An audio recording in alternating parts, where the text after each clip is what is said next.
Hello and welcome back to Kim Reads as we continue with the story of my life.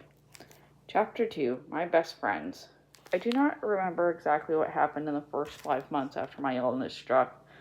I just recall sitting on my mother's lap and clutching her dress as she went about her domestic chores. My hands felt everyday object of motion, and I discovered many things this way.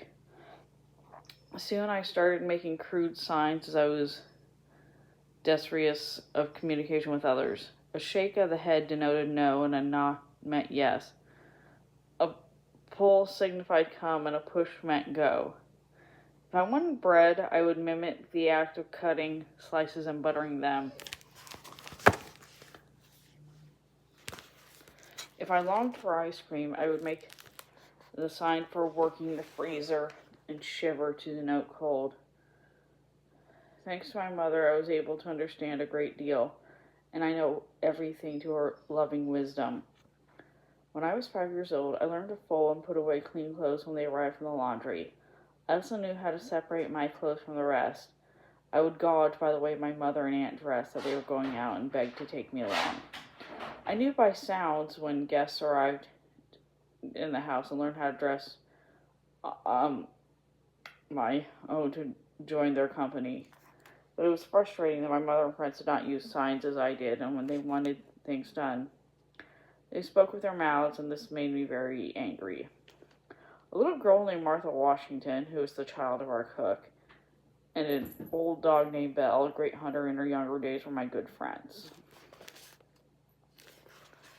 Martha Washington comprehended my signs and was submissive to my commands.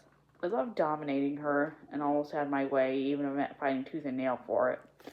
We spent a lot of time in the kitchen together, doing things like kneading dough balls and feeding the hens and turkeys that gathered around the kitchen steps.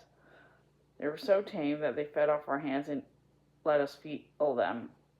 Once a big turkey tore a tomato from my hand and ran off with it.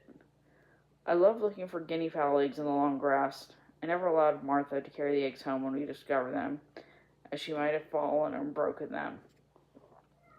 Martha and I were greatly interested in corn sheds, horse stables, and the yards where the cows were milked.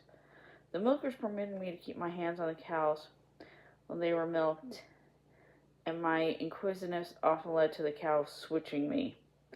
Getting ready for Christmas was delightful. I had no idea what it signified then. When the pleasant odors in the house were heavenly, we were allowed to grind our spaces, pick over the raisins, and lick the stirring spoons. I hung my stockings because I was supposed to, but it was not something that was particularly interesting. Neither was I excited to wake up early and see the gifts I had received. Martha Washington was 2 or 3 years older than me, but she was fond as mischief as I was. One day we were cutting paper dolls together and were soon bored.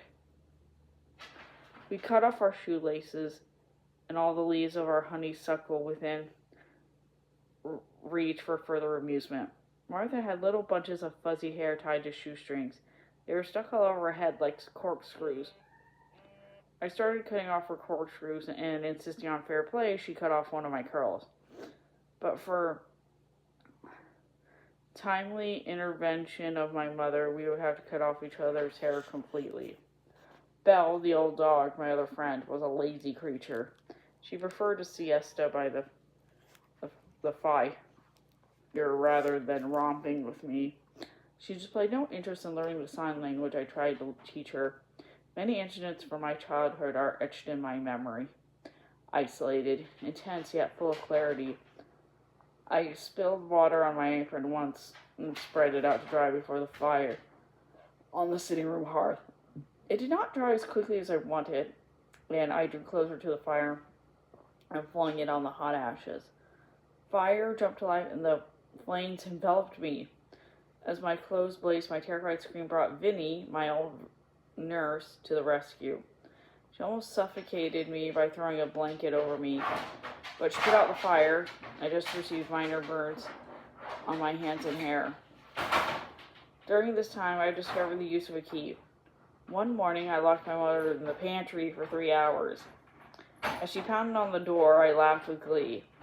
This naughty prank convinced my parents that a teacher must be obtained for me.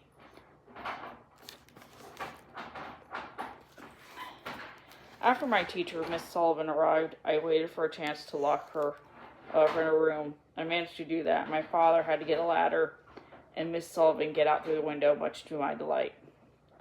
When I was 5 years old, we moved to a bigger house. Our family was made up of my parents, my 2 older half-brothers, and later a young sister named Mildred. My earliest memory of my father was to make my way through great drifts of newspapers to find him holding a sheet of paper before his face. It was great puzzling then, and it was only later that I realized those papers were, and that my father edited one of them. He was a loving father who rarely left home, except for the hunting season. He was a great hunter and an expert marksman. After his family, he loved his dog and gun the most. He loved hosting people, and the big garden where he grew the big strawberries and watermelon in the country was his pride. For me, he brought home the first ripe grapes and the best berries.